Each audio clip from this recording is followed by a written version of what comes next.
Time once again for another meeting of the Northern New England chapter of SABR, always held in conjunction with the Gardner Waterman chapter in Vermont, Dr. Clayton Truder, chair.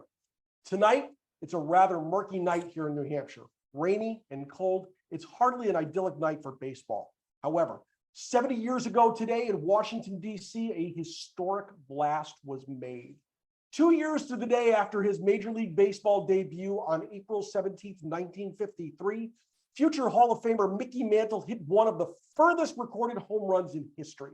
It was that day when the term tape measure home run was born, as one of the game's best power hitters hit a colossal 565-foot shot out of Griffith Stadium. Or did he? Alan Nathan has been a professor of physics at the University of Illinois since 1977, with a specialty in experimental nuclear particle physics. Now a professor emeritus, Nathan has spent the past quarter century creating a body of knowledge around the physics of baseball.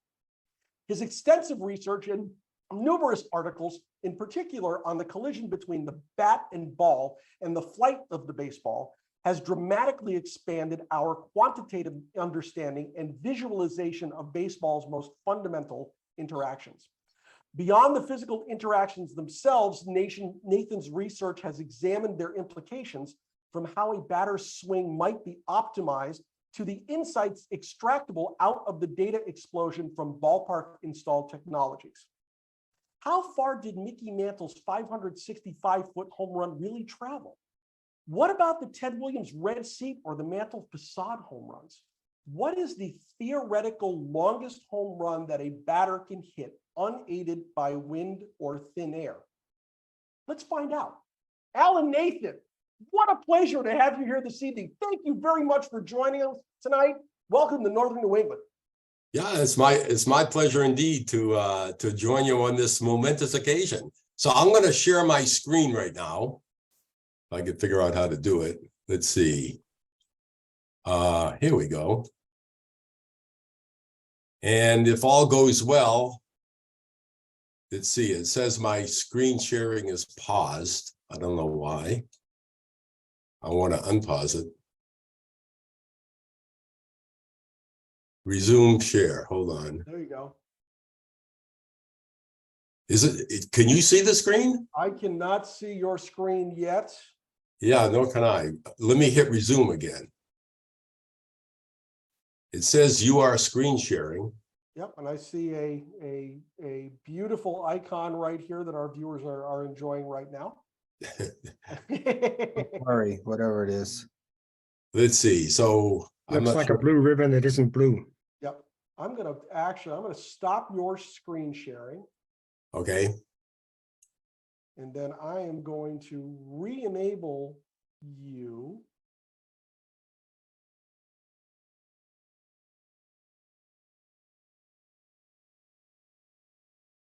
So you should be able to hit share screen down the bottom. Okay, so I just, all right. And if I click on this one, no, what's going on? We had this going just a minute ago. Can I make a suggestion? Yes. Please. Why doesn't somebody else see if they can share their screen, see if it's the problems on your end or not? Let's try that out. Let me, I'm going to stop your screen sharing. And I am going to simply, can everybody see that? Yep. Okay. So we can see that. Good on my embers. Maybe it's his screen sharing or privileges. I know people have trouble with this with Zoom sometimes. I have given him, Okay. let's see here, host only, one participant can share at a time.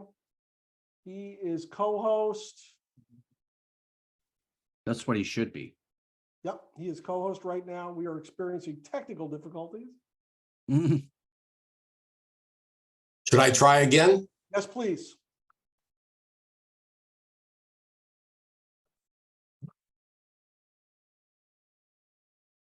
There we go. Ah, perfect. You see it? Looks All good. right. So let us get started. So you might wonder why somebody from Illinois ended up joining the Northern New England chapter, is because I'm originally from Maine. And that little circle you see there is Rumford, Maine, on the Androscoggin River. And that's where I spent the first 16 years of my life.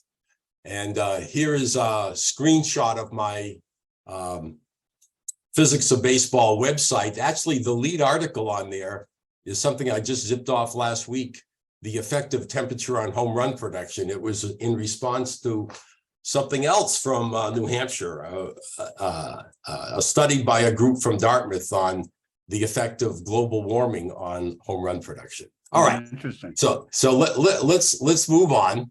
So if you lived in Maine in the late 50s, as I did, there was sort of a running battle. You were either a Yankee / Mickey Mantle fan, or you were a Red Sox / Ted Williams fan.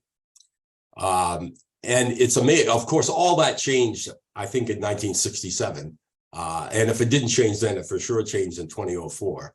But my vote, of course, goes to Ted Williams. And if you can still see me, if you look over my shoulder, you'll see that very picture on the wall. My version of that picture is autographed. This is Ted Williams' final swing as a major leaguer, his 521st home run, September 28th, 1960. And that's me with that same number 9 on at the Red Sox fantasy camp from a bunch of years ago with my brother, by the way, who happens to be here. All right. So revisiting Mantle's Griffith Stadium home run on the 70th anniversary of it. This is a case study in forensic physics. So here is Mantle. This is from my 1953 Bowman complete set that I have. This is the finest set of cards that I actually have. And here's some of the newspaper account. And here's Mantle. Here's, showing you sort of an artist's rendition of the ball that hit off this sign. Mantle actually was not batting left-handed during this event, as I'll go over right now.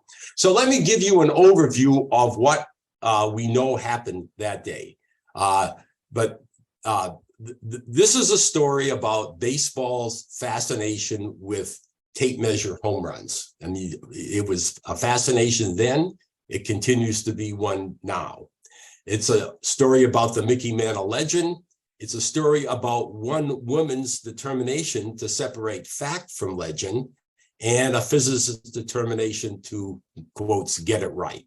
So here's the story. April 17th, 1953. It's a day game early in the season, Washington's Griffith Stadium. It's a windy afternoon. Here's the ballpark. It's the 5th inning. Yogi Berra's on first. Mantle is batting right-handed off lefty Chuck Stobbs, and it hits this gigantuan shot to left center field. The ball hits the edge of this Natty Bo sign, that's National Bohemian Beer sign, just hits a glancing blow off the sign, okay, exits the stadium. So this is an actual picture taken at the event, okay? And that's, except for the red circle, I added that. That's where the ball hit. And a glancing blow exits the stadium, enters a residential neighborhood. 14-year-old Donald Dunaway, who was playing hooky from school, and it's a question of whether I've seen accounts where he was 10 years old, 12 years old, and 14 years old. We'll assume it's 14, doesn't really matter. He retrieves the ball. This is Donald Dunaway 55 years later, more on that in a second. This is the actual ball, okay, that was hit. So Red Patterson, who was in the press box, he's a Yankee publicist, he recognized immediately the PR value of this. And he exits the stadium. He finds Donald Dunaway, who shows him where he found the ball. And remember this place, 434 Oakwood Place. So here is Griffith Stadium. Here is the sign. You can see my cursor, right? Maybe. Oh yeah, we can see everything here. Yeah, we can Okay. see everything. I just, because I'm using my pointer here to point out things. Yep. And then this 434 Oakdale is like right here. Okay, there's a house, okay, on Oakwood Place, and in the backyard behind it. So here is a card from I think the 1958 top set commemorating the home run. So Patterson paces off the distance from where Dunaway says that he picked up the ball. He paces off the distance to the wall, and then he knows how far the wall is from home plate, added it all up and came up with 565 feet. I think he initially found 563, and then he forgot to add the thickness of the wall. And basically the Mantle legend was born, and the phrase tape measure home run was born, despite the fact that he never used a tape measure. Okay. Here is a newspaper account. I don't know which newspaper it was. Mickey Mantle hit the longest drive in the history of Gifford Stadium Friday, a 565-foot home run, et cetera, et cetera, et cetera. Aided by a strong wind, it sailed completely over the left field bleachers and was found in a yard in the next block. Okay, so the whole object of this talk is to try to find out what really happened. How far did the ball go on the fly? So nowadays, and now as well as then, when you talk about the distance of a home run, what you really mean is you want to know how far that ball would have gone had it not hit something higher than ground level. Once it got back to ground level, what is that distance? Okay, and so that's the question that's being posed here. So this has been looked at by a lot of different people over the years. So the classic book by Robert Adair, The Physics of Baseball, the book that I read when I first got started doing this stuff, he talks about this very home run. And so here's the page 103 of the 3rd edition of his book. A more precise calculation gives 506 feet with an uncertainty of no more than 5 feet. And I put an exclamation point after that because it's not possible for something to be uncertain by as little as 5 feet. But okay. Anyway, so our respected physicist who literally wrote the book on the physics of baseball says it wasn't 565 feet, it was 506 feet. All right. Baseball historian Bill Jenkinson, in his book, Baseball's Ultimate Power, so I'm quoting from that. So how far did the ball actually go? I can't say for sure, but several physicists, and parenthetically, not me, okay, with whom I have consulted, agree that it could not have been more than 515 feet. That's very long indeed, but far from 565 feet.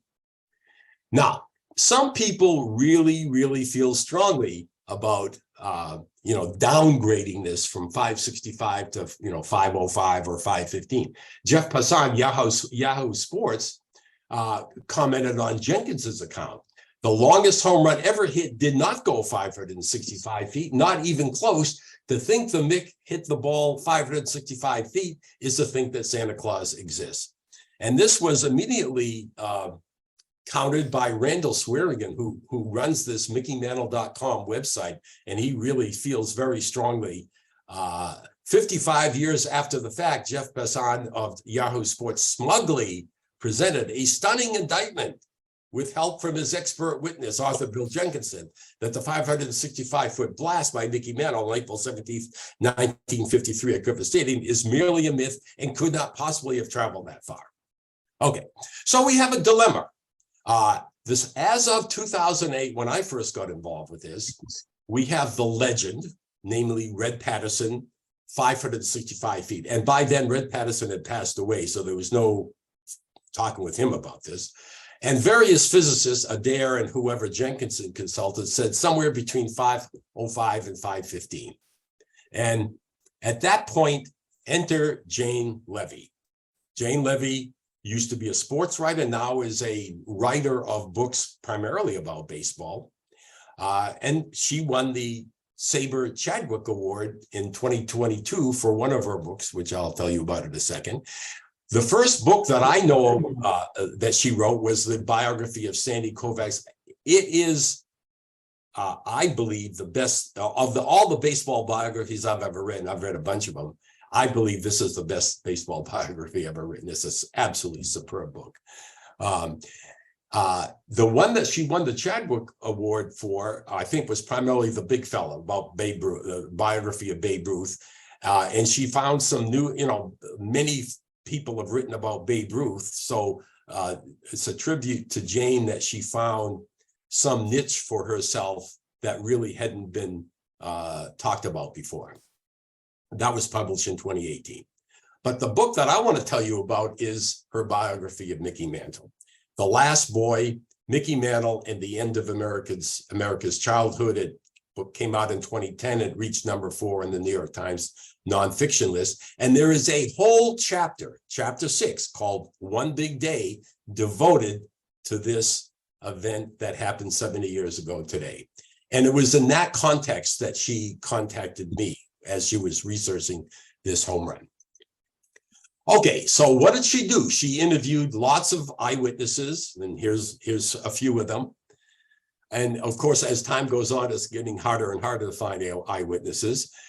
Some of them were contradictory. Bob Wolf, who was the Nats broadcaster, said the ball exited the stadium so fast that Nats broadcaster Bob Wolf did not have time to raise his voice in narrative exclamation. Compared with Wayne Terwilliger, it was hit so high, Terwilliger said, that Mantle was at second base by the time it came down. Both of those statements can't possibly be, they can't both be true. So some of them were contradictory. She researched the neighborhood, and this is, I can't remember the name, but one of these insurance company maps showing Griffith Stadium. Here's home plate. Here is the position of the sign. So straightaway center field is along this narrow red line here. The blue line shows you the distance, 460 feet to the National Bohemian sign. The dashed red line shows you a sort of a straight line path just skimming that sign that takes you to 434 Oakdale. So Oakdale runs this way. 5th Street Northwest runs this way. So the ball apparently went across the street. There's a bunch of row houses here, or there was at the time row houses.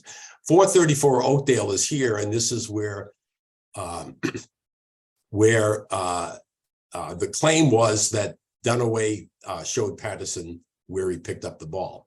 And the distance between here and here is 565 feet. So that's the origin of that distance.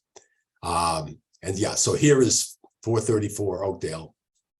And here is a modern day picture looking towards where the stadium was in the direction of this red arrow here. And you see Howard University Hospital is there. So I'm looking along Oakdale. 434 Oakdale is the first house here. And here's, here someone has drew in where the stadium, how it might have looked, sort of. Here is so now I'm looking here, okay? I'm looking at the backyard of 434 Oakdale, and this is where Dunaway told Patterson that he picked up the ball. Here is, now I'm looking along this direction where these houses used to be but are no longer. This is 434 Oakdale right here, okay? Sorry, right here, that's this building. That's the backyard, and now there is a vacant lot where those row houses used to be.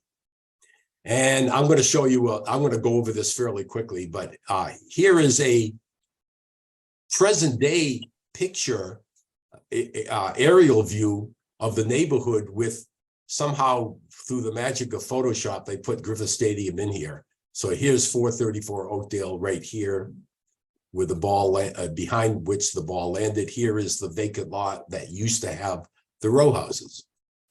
And here's another one, I'll skip that. And here's another one, and here's yet another one. This is the roof of Howard University Hospital. Okay, and again, here's 434. This is a more recent picture, and the vacant lot is no longer vacant. The last time I was there, which was, I don't know, 7 or 8 years ago, it's no longer vacant. They built other buildings there. One of the things that she did, and this turns out to be important for my analysis, was she found the building permits for those row houses. Okay, so we know exactly where they're located. And importantly, we know exactly how high the roof is. That'll turn out to be important. Oh, okay, so here's another, this was a picture taken at the time. So obviously home plate's over here.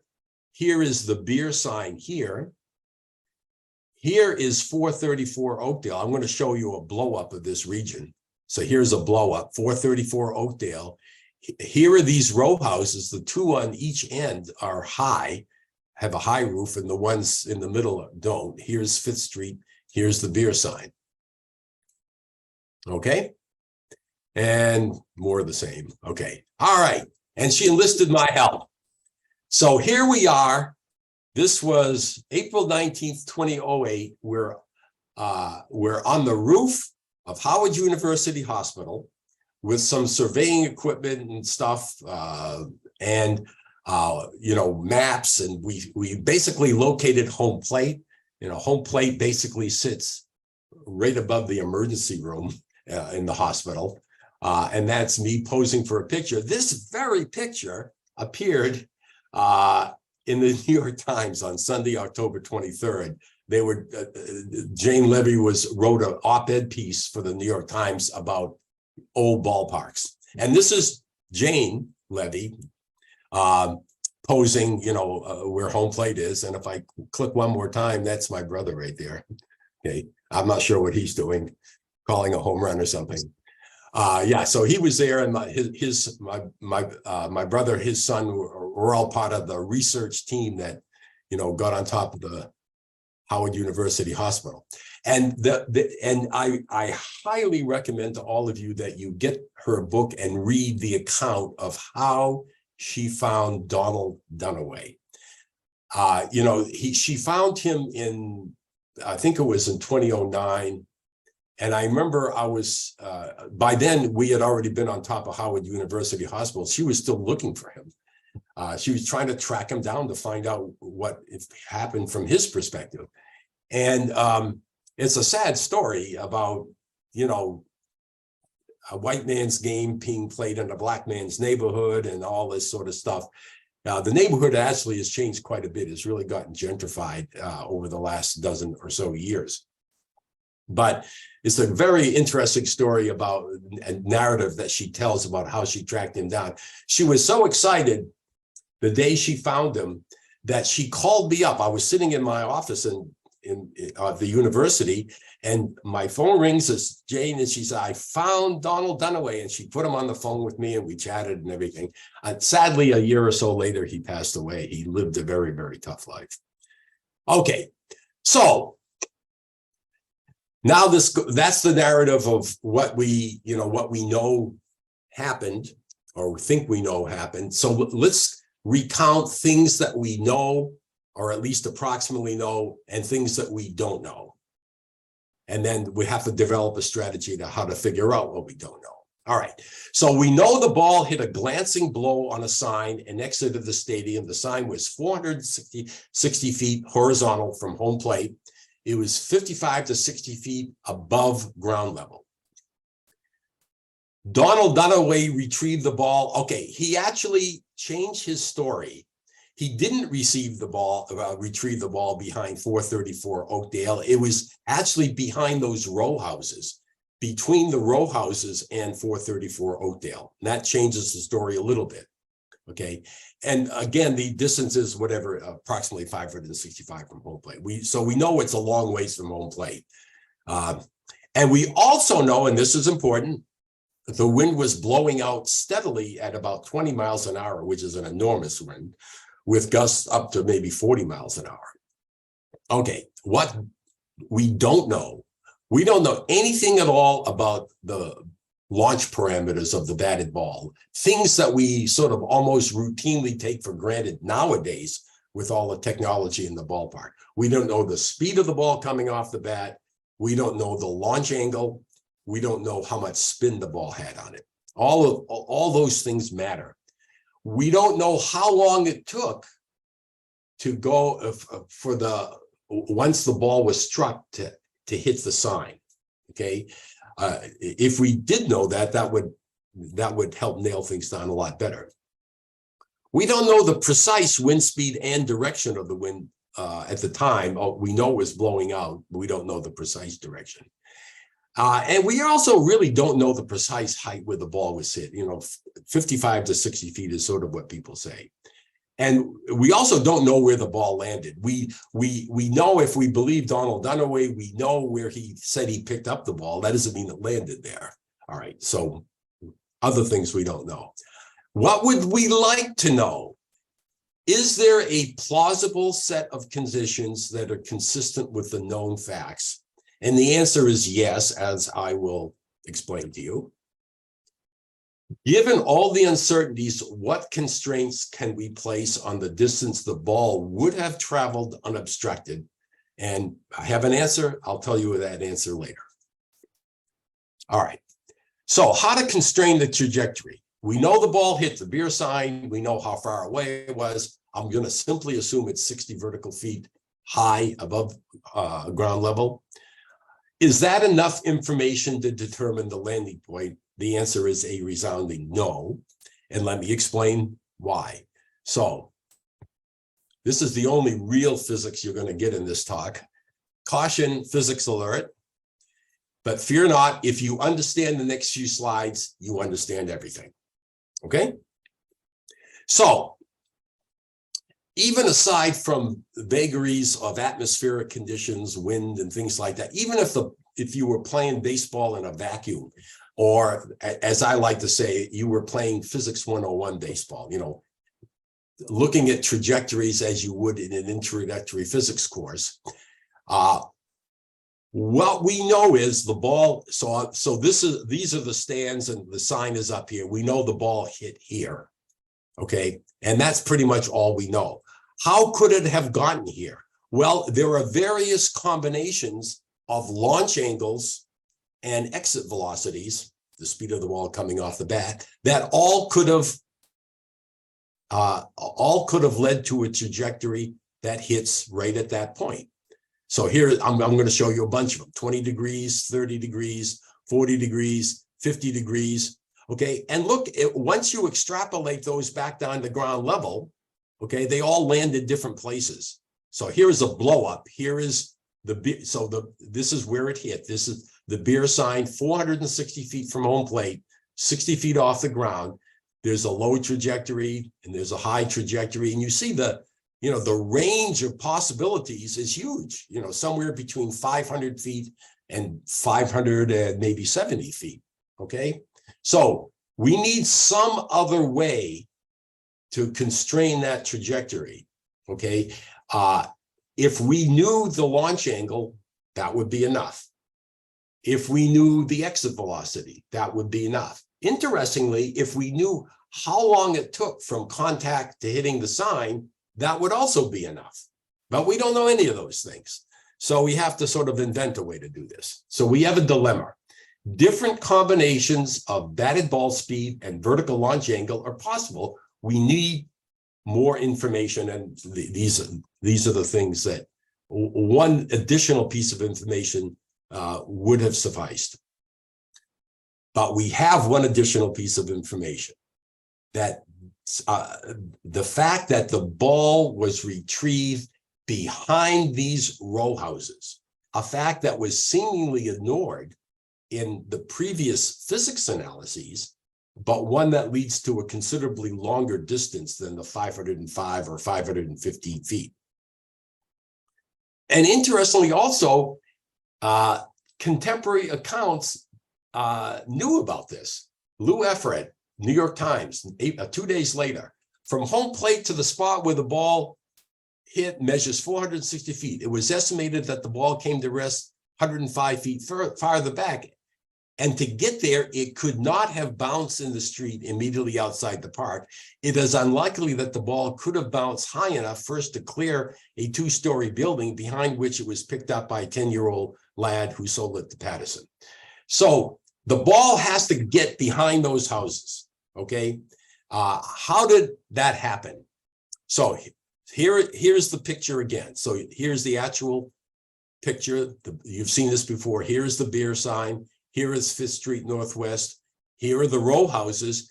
this red dot here, sorry, the red dot is where the ball was originally thought to have been picked up, but it's the green dot that I've colored in here. It's behind the second of these row houses, I guess. And you see there's a narrow alley here. You know, the ball had to get over this and somehow get trapped inside here. So here's a picture of the map. So again, 5th Street, here are the row houses. Here is the narrow alley. Here is 434 Oakdale. Here is the original place where the ball was thought to have been picked up. And here is where Dunaway, 55 years later, tells Jane Levy the ball was picked up. All right, so, and yet another picture. So this is the old location. Here is the new location. Here is that little alleyway. Here are the row houses. So this is important now. This is an important additional piece of information. The distance from home plate to the front of the nearest house is known from all these drawings that she found from building permits and such, as 512 feet. Moreover, let's see, I didn't say that on here. Maybe it's on another slide. We know the height of the roof. The front of the roof is 22 feet high. So that, in effect, gives us 2 points on the trajectory. The point where it hit the sign, and in one scenario where it hit the front of the roof. So, okay, so here is the pictures that I showed you already. Here is the nearest house, 512 feet from home plate. And here is the height of the roof, which is 22 feet. This is the nearest house. Okay, so what I'm going to do is say, all right, I want to propose a lower limit on how far that ball might have traveled. It could have traveled further, but this is a lower limit. The lower limit occurs when the ball just hits the front of the roof and bounces over into the alleyway. And now you can just do some to just get an estimate, you could just do a very simple geometry. We have 2 points on the trajectory, this point and this point. You can connect them by a straight line, which is, you know, an approximation, and you end up with 542 feet. But if you actually do a more precise calculation, putting in, you know, a model for the actual trajectory, it's not 542, it's more like 538 feet. So this represents a lower limit on how far that ball might have traveled before hitting the ground. So we know the actual distance must be greater than that. So that immediately shoots down those previous estimates by the other physicists of a much lower distance. I mean, the ball had to get into that alleyway somehow. Okay. So that's the just hits the roof scenario. So here is the sign. The launch angle is about 30 degrees. This is this, by the way, if you want to go look this up, 2029 5th Street Northwest. Here is the house. So it hits the front of the roof in this scenario, bounces over and gets trapped in between here. Okay. And that gives you 535 feet. So with that information, I can sort of recreate what the full trajectory is. And so my estimate of the parameters of this trajectory are that it left the bat at 113 miles an hour. And as we'll see in just a bit, that is enough. That's hitting it hard, but not enormously hard by today's standards. And we know these things nowadays very, very precisely. He hit it at a launch angle of 31 degrees. The wind was 20 miles an hour, and it traveled 538 feet at least.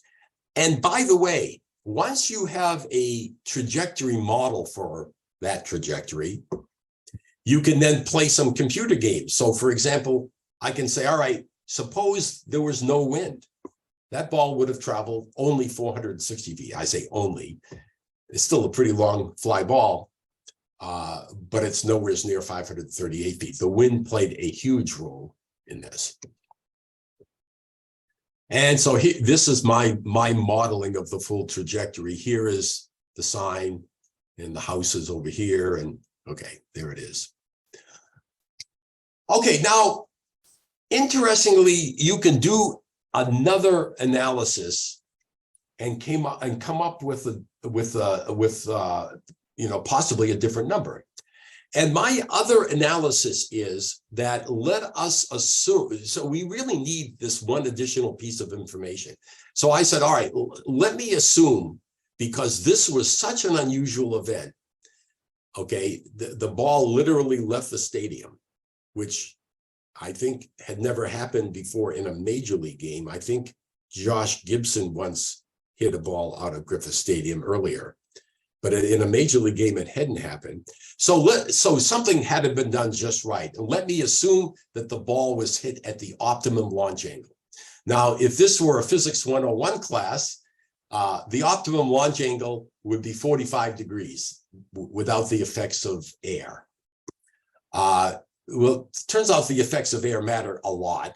And nowadays, without the wind, and there's this tremendous amount of data on this from games over the last 7 or 8 years in Major League Baseball, the optimum launch angle without wind is about 28 degrees, 27 and a half, 28, something like that. If you look at the distribution of home run distances, you'll see that it's peaked at launch angles about 28 degrees. The wind, the outgoing wind, the 20-mile-per-hour wind actually makes that optimum launch angle a bit bigger. Okay, so it's more like 32 degrees. So I said, all right, this is sort of another missing piece of information I could just put into my calculation. Let me simply assume the ball was hit at that optimum angle, 32 degrees. And when you do that, the combination of that launch angle plus the fact that the ball hits the sign where the sign was located pretty uniquely determines what that exit velocity is. And you get the same number, 113 miles an hour. And you end up with the distance being somewhere between 535 and 540 feet, which is amazingly close to the lower limit that we determined by the other method of 538 feet. So now we've got it nailed down pretty well. We've got two results. One of them is a lower limit, and one of them is not really a lower limit. It's just making an assumption about the optimum launch angle, and they both agree with each other. So I think it's not 565 feet, but it's also not 505 to 515 feet. So that's sort of the bottom line here. So we have two independent analyses. The ball hits sign, then the front of the roof, okay, scenario tells me the distance has to be at least as large as 538. And that's very insensitive to all the details, okay? Ball hit at optimum launch angle, then hit sign, says that it's 535 to 540 feet, which actually depends on the wind speed. This lower limit actually doesn't depend on the wind speed at all. I mean, literally, you're almost getting it just from making that straight line interpolation. And the two are nicely consistent. And without the wind, that would have been still a long fly ball, but only 460 feet. Now, this ball was indeed hit, if this scenario is correct, the ball was hit optimally in the sense that the launch angle was optimum, but it was not hit especially hard based on things that we know nowadays. More on that shortly. And I looked at various other things like, what was the effect of the ball glancing off the sign? Well, it turned out it was really just a glancing blow. So it changed the direction of the ball, but it didn't really lose any speed as a result. And I also looked into the possibility of the ball hitting not at the roof of the house, but 5th Street, which is in front of the house. It's between the house and the stadium wall, and then bouncing over. And that I couldn't come up with a workable scenario on that either. So I think what I've done here is probably the best you can do given the information that you have. And so that's the answer. Now, question, is this result plausible or is it particularly unusual? And I want to try to convince you that it's plausible. All right, so now in the StatCast era, so I'm looking at data from 2017 to 2022 for Major League Baseball. And each one of these points represents a batted ball. I'm plotting exit velocity and on the vertical axis, launch angle on the horizontal axis, and the color indicates the distance that the fly ball went. And purplish stuff is the highest distances, and you can see that those highest distances really do cluster in the region between 25 and 30 degrees and high exit velocities, just like I said. And of course, if the wind is blowing out, the optimum launch angle gets a little bit bigger. If you want to hit the ball a long way, you need a high exit velocity. You have to hit the ball hard, and you want to hit the ball at something close to the optimum launch angle. But notice these batted balls, especially in these optimum launch angle ranges, top out at about 120 miles an hour. Now, this Mantle home run is down around, we said 113 miles an hour. So, guys like Giancarlo Stanton are hitting the ball pretty routinely over 115 miles an hour. Okay. Ohtani is hitting the ball relatively often greater than 110 miles an hour. So here is a distance versus exit velocity for launch angles in the range 24 to 35 degrees. It's almost a linear dependence. And you see it pretty much tops out at about 120 miles an hour. And the distance, the corresponding distance, at about 500 feet. And so I conclude from this that if we assume that 120 miles an hour at a launch, is about the largest exit velocity that you're with today's players that are bigger and stronger than ever that we're ever going to see, then if such a ball were hit at about a 25 to 30 degree launch angle, the ball is going to travel 500 feet. And so that's my conclusion about the longest, quotes, theoretically possible home run, unaided by wind, or, not counting Coors Field, where the air is, the air density is a lot lower. So, balls hit under sort of standard sea level conditions, 70 degrees, 75 degrees Fahrenheit, no wind.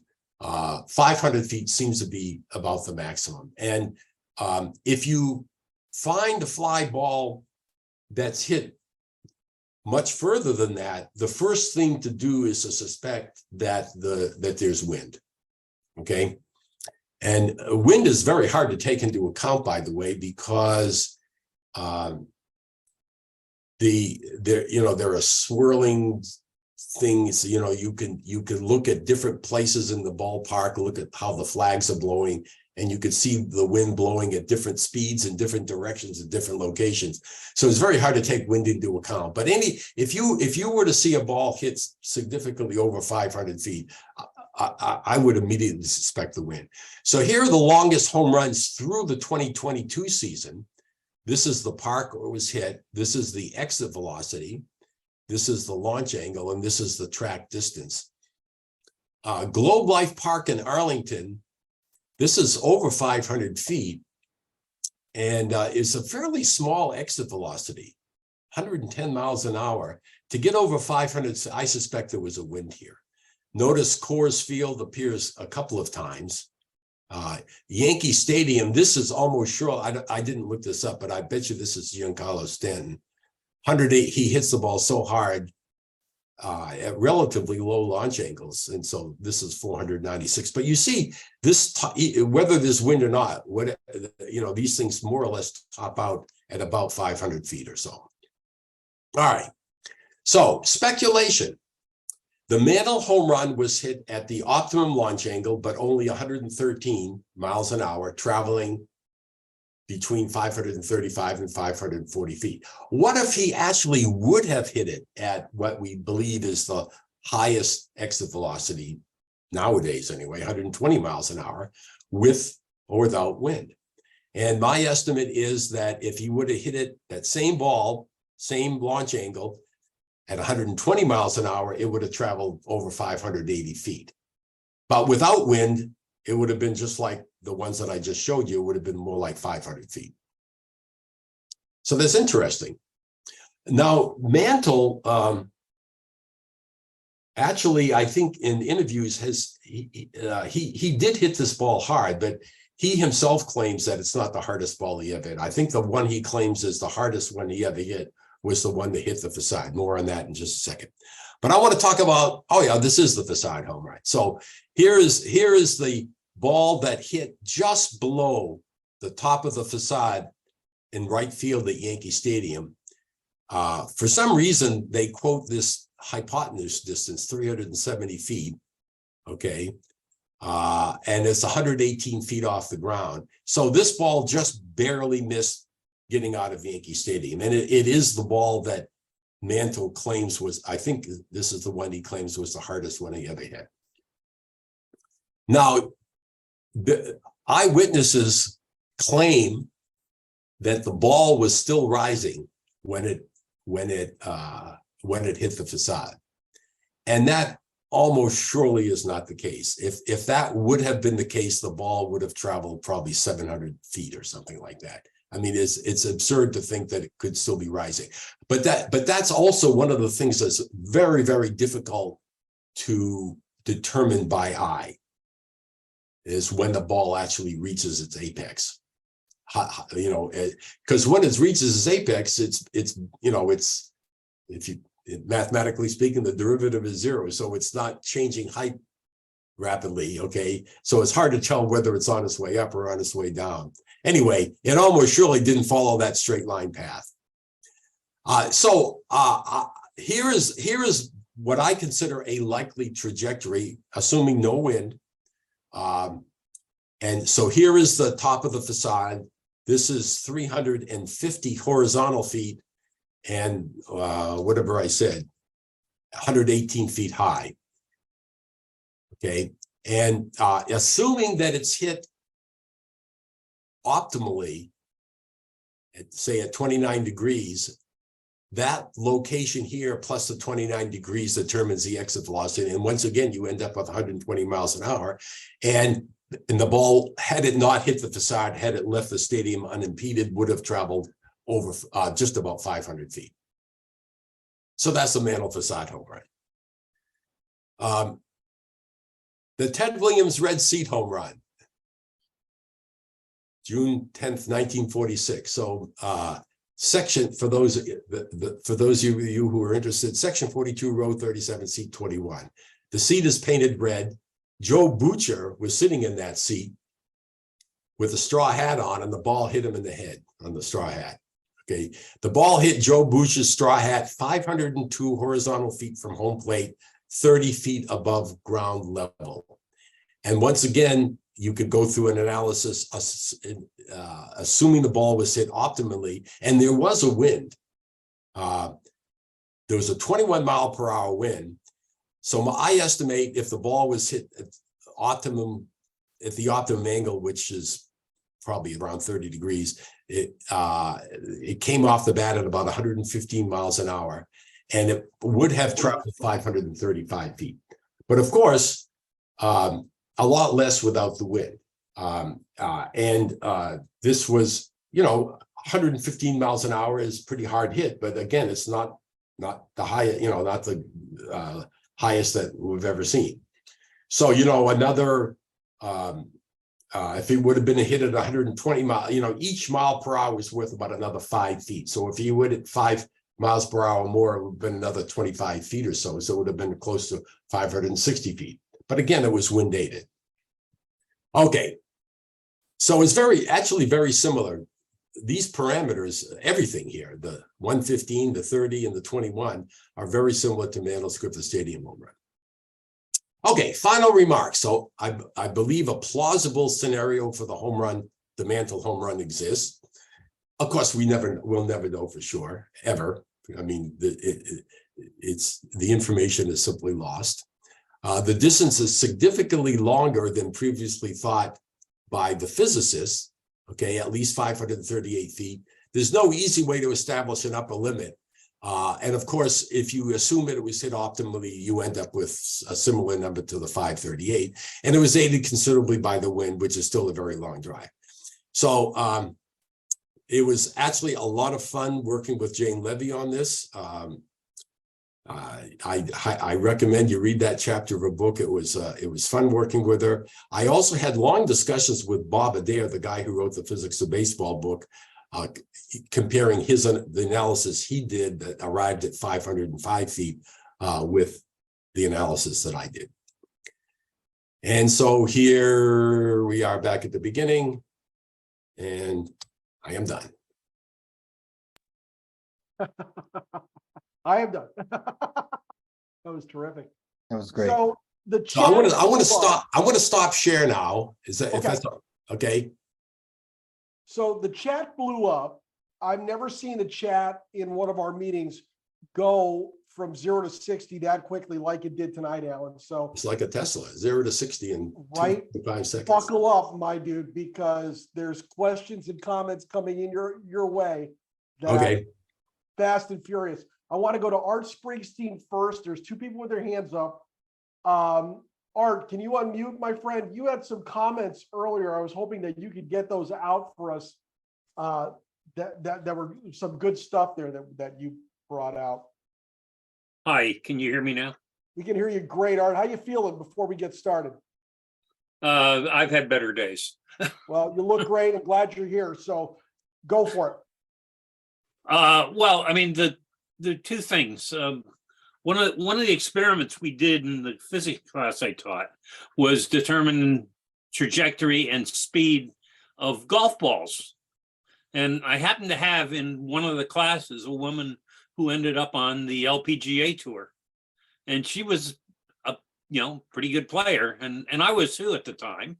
And so we did the measurements, and you could calculate exit velocity and all that from how far a golf ball went. And you know the loft of the club, so that was your your exit angle. You could back out the exit velocity and all that. But the thing that you have to realize is that the path of a golf ball or a baseball is not a parabola. It's sort of a squashed parabola, where the ball goes out and then comes down much more vertically than you would expect. And so Well, that's, yep. Yeah, not more. It comes down more vertical, More vertical, yes. but I expect it, and baseball players expect it too. I mean, they Yeah. know this. They may not know why, but they know this. Yeah. Yeah, and that's why, this whole thing about swinging with an uppercut, that you want to hit the bottom half of the ball with an uppercut, and that gives you the proper spin to get it to go further. Yeah, of course. I mean, so spin plays a role in all of this, and that's especially true in golf. It's just because of spin. Yeah, because of the dimples on golf ball. Well, so the dimples play the role of helping to reduce the air drag on the ball. Yes, that's right. And the spin keeps the ball in the air longer. Yeah. Because of the lift, and a golf ball is typically hit with much higher spin rate than a baseball is. That's right. Baseball, yeah, okay, but yeah, I mean, there's a very strong similarity between the aerodynamics of a golf ball and baseball. I mean, the physics is really all the same. Oh, sure. The details are different, of course, but the physics is all the same. And yes, the ball is not a parabola. It covers more distance on the way up than it does on the way down. Right. Which is another way of saying what you said, it drops at a steeper angle. And that's because of the air drag. The ball is losing horizontal speed as it's going through the air. So, taken to an extreme, a badminton birdie, is that what it's called, a birdie? Yes. That is actually very hard, and that almost drops straight down vertically. Yeah. It just totally runs out of steam. One thing that's interesting with the new high-speed cameras and all, you will see balls hit extremely hard that'll knuckle, and none of them ever get much past the end of I'm sorry, they don't get much further than the infield. because there's no spin and they drop like a knuckleball. Yeah. But they go really fast for a really short distance. Yep. There are you see things like that in baseball for sure. So, Bruce, do you want to handle the questions, or should I? Or I mean, yeah, things are blowing up here tonight. This is a great presentation. We got a lot of hands up. There was a lot of activity in the chat. Most everybody else who was talking and asking questions in the chat has their hands up. So I'm going to kind of proceed left to right on my own screen. First one I'm going to hit up is Donna Muscarella, a good friend of mine. Donna, I'm glad you're here tonight. I see your hand is up. Go for it. So just to play devil's advocate for a second, what's to say, or what's the likelihood, possibility, whatever, that the ball actually hit the side of 434 Oakdale and then bounced back forward towards the stadium and landed in that lot behind the row houses? yeah, that could have happened. Yeah, that is a possible scenario. Yeah. Which would then, I didn't investigate that scenario, but it could have happened. Remember, the two scenarios I investigated, one offers literally a lower limit. So this would have been a much higher limit. And the other is the optimal. And so I sort of stopped working on it once I realized that hitting it optimally gave me virtually the same answer as the lower limit.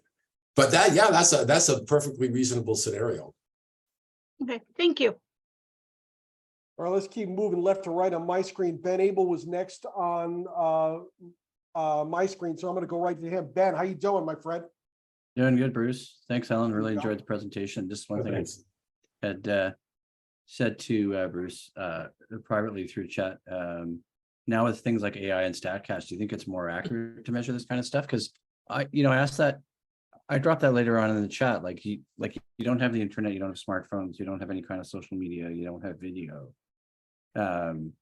So how do you kind of contextualize this story as being accurate, right? Because one of the best ways to do that is to have the hard evidence. And by I'm not good at physics, but I can follow what you're saying as well.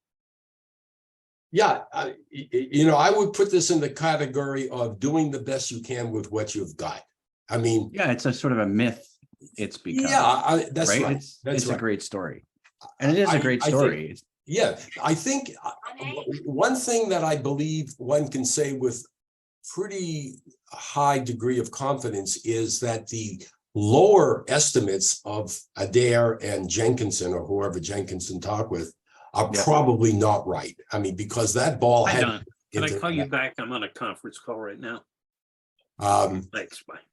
So that we could say I think for sure. But yeah, again, it's doing the best you can with what if you really did have one other piece of information, such as the launching, that would have helped considerably. Yeah, because it's just on radio, right? That's basically it. Yeah, I don't even know if there's a recording. Like a broadcast of it. If there were a recording, you might be able to possibly, time it from the sounds. Nowadays, of course, it's a much easier problem. So I mean, it's very interesting. I find it very interesting that now that we're actually measuring things like exit velocity, launch angle, distance pretty accurately, you don't see absurd numbers anymore. I mean, if you go look in the annals of, long fly balls, there are reports of 600 feet fly balls. And again, unaided by the wind, that simply doesn't seem reasonable to me. But they're also unaided by any measurement. I mean, they're at best, estimates. And for a long time, people thought that Mantle facade home run probably went further than it really would have gone. And it's one of the really tricky things when you're estimating home runs is if the first place that the ball strikes is high off the ground. So I remember, I don't remember what year this was, but it was sometime in the 2000s. Manny Ramirez hit this gigantuous home run in Rogers Center in Toronto in the upper deck. And there were crazy estimates of how far that went. And I think those were totally colored by the fact that it was one of these, balls hit with a high trajectory. And it hit high up off the ground. And it looks, like it went further than it really did. Bill Nolan has a great comment in the chat. He says, Manny hit one in Boston, measured at 501. Yeah, it's possible. I don't remember that specific one. Yeah. Let's keep going here on my screen, left to right. Friend of the chapter, Susan Nelson. She is not Hi. the dog, by the way, in the picture. I just No, want my dog is better looking than me, so to- Susan, how you doing? I love Jane's book. I just actually finished reading it last week. I had no idea it was going to tie in here, so this is great. Great presentation. Oh, My thank you. question is, the wind speed that you guys are, using, or you're using 20 miles an hour. Is there anything other than anecdotal evidence about wind speed and what direction it was blowing that day? Any records that you can kind of key in on? I'm thinking a lot of that anecdotal stuff is exaggerated, so I was just wondering. I'm trying to remember where I got that 20 mile. It probably came either from reading Adair's book or Jenkinson's book. And there's another book called Clout that talks about in great detail about this home run. And I might have got it from there. I certainly had not researched it myself. So my guess is it's anecdotal totally. I mean, it could be that's, the nearest weather station recording, but I don't know. Yeah, they do keep records at reporting stations, which may or may not have much relationship to what the wind speed was at that moment, at that particular location. You said they were gusts up to 40. Well, who knows whether there was a gust at that exact moment. Right. Now, Griffith Stadium is a relatively open stadium. There's not, complicated structures. It's largely out in the open. And so it's probably easier if you knew the wind direction to take that into account. So I doubt that they have all these funny swirling effects, certainly in the outfield. All right, let's keep it going here. Sean Moore, regular contributor to our chapter meeting. Sean, great to have you here tonight. You're up, my friend. Okay, thank you. And first, Alan, that was great. That was really fun. Thanks a lot. Thank you. So I have a question. So if the scientists only figured out, in the last 5 or 6 years what optimum launch angle is, how is it that 70 years ago, Mickey Mantle knew to hit that ball at the optimum launch angle? I don't think he knew. Well, you see, he just hit it, right? Yeah. See the ball, hit the ball. Isn't that what they say? I don't think he knew. Maybe he did know. I don't know. I mean, I'm making a joke, all right. Fun with you. I'm going to go out on a limb on this one, and I'm going to have Donna Muscarella back me up on this. Okay, you ready, Donna? I'm thinking that he knew to hit this one because he was Mickey Mantle. And that is the perfect answer. Thank you, Donna. I appreciate that. Let's keep Good going. Yeah. Kirk Weber, another regular contributor to our chapter who's been on many of our meetings. Kirk, how you doing tonight? Doing great. Yeah. I was just wondering, do we know how long of a time there was between when he hit it and when the ball was retrieved? Or was it found pretty quickly, or did it take a while? I don't know Jane Levy might know the answer to that. Red Patterson would have been the person to ask about it, but he's long gone. And Donald Dunaway might have known. Oh, no, I don't know if he would know either. Yeah, I don't know the answer to that. Okay. We really don't know. I mean, for sure, Red Patterson had to leave the stadium Right. And that must have taken some time. Right. So, yeah, don't know the answer. Good I question. thought there was something about that in the book. That's a great question. I just finished the book a few weeks ago. Could have sworn, if I recall, there was at least a timeline of Patterson leaving the stadium and such to go find that ball. So I'd have to go back and read that chapter again. You might want to grab the book, Kirk. It's a great book. They did a great Yeah, job. I've read some of her other things, but I haven't read that It's a one yet, great but book. I think I will be pretty quickly. Yeah, it's a great book. Rod Nelson dropped something in the chat about new weather data being captured by Major League Baseball and Minor League Baseball ballparks. That was in last week's SABRcast, which I have yet to get to. If those in charge of SABRcast are watching, I'm sorry, I'm behind. Let's see, I'm trying to scroll up here. Ben was trying to put a PDF up of the Griffith Stadium. And I didn't put the link in, Bruce. Sorry.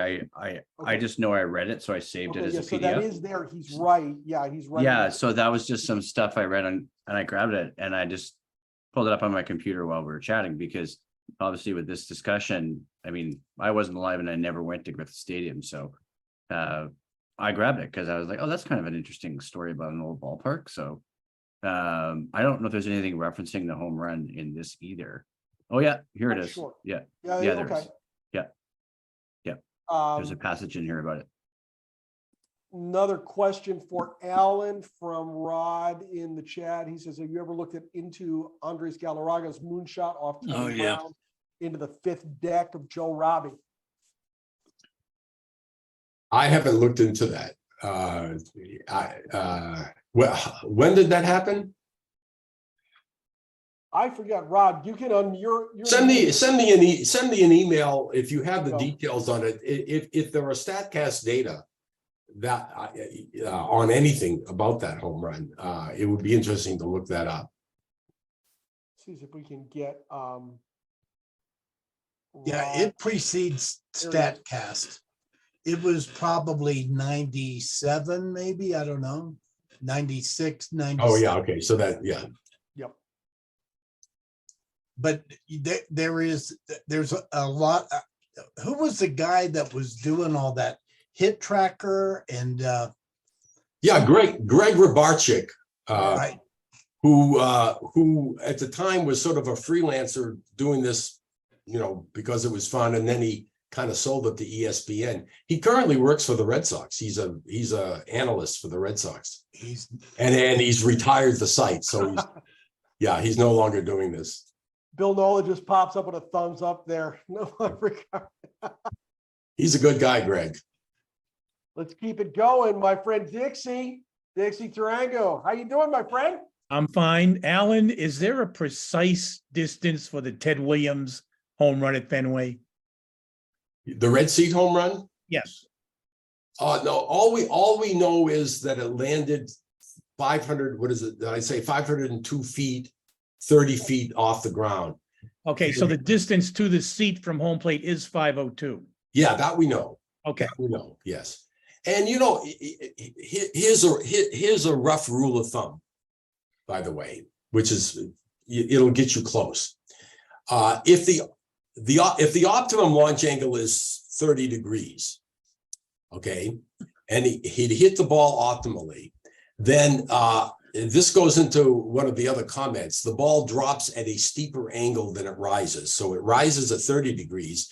It actually drops at about 1.5 times the launch angle. So if it drops at 45 degrees, then the tangent of 45 degrees is 1. So for every foot of height, it travels an additional foot. So if you want to come up with an estimate of how far the Williams home run, just add 30 feet to it, 532. And that's close to the number that I showed, I think, wasn't it? Art's got another great comment here. He says, related to nothing, I saw Mantle in a 500+ foot home run at Yankee Stadium in 63 or 64 off Pete Burnside of the expansion Senators to straightaway center. Again, hit right-handed. And Rod has put up a link, I think, to the Galarraga home run. That should be video of that. Isn't that right, Rob? He's muted. If I'm right, just give me a thumbs up, would you? I'm right. I got something right for once. Doesn't happen often, I know. Anything else for Alan this evening? All Just right. thank you. Yeah, let's give a round of applause for Alan Nathan. This is fabulous. We appreciate it. Thank you. This is Enjoy great doing stuff. it. We really Happy appreciate anniversary. you coming in. So now next week, folks, believe it or not, we're off. No meeting next week, believe it or not. I'm on vacation. I'm As on it happens vacation. often, I'm on vacation. We're gonna see you back. Yes, Molly's coming with me. Believe it or not, I'm gonna take Molly with me. It's gonna be fine. It's gonna be great. Who's feeding Gus? My father-in-law across the street.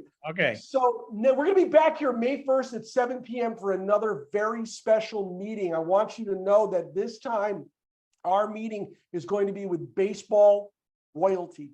Nancy Finley, the author of Finley Ball and the niece of former Oakland A's owner Charlie Finley, will be our guest to discuss her family's baseball legacy.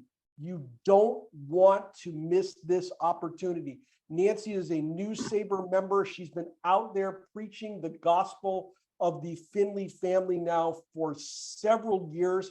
This book is fantastic. If you haven't got a copy, grab it before the meeting on the 1st and read up on it. She's got a lot of great information about the Kansas City and Oakland A's teams of the 60s and 70s. And we want to see all of you here for her May 1st, 7 p.m. On Thursday night, the Boston chapter, Rod's Yes. holding up a copy of the book. On Thursday night, the Boston chapter will be talking with Lee Lowenfish about his great new book about scouts and scouting. Yes, that's another great one. You can sign up through that in the events calendar as well. Alan, thanks a lot, my friend. This has been a terrific presentation. I want to thank everybody for coming as well. Enjoyed having all of you here. We'll see you again May 1st. Good night, everybody. Night. Thank you. Bye. Thank you. Gus.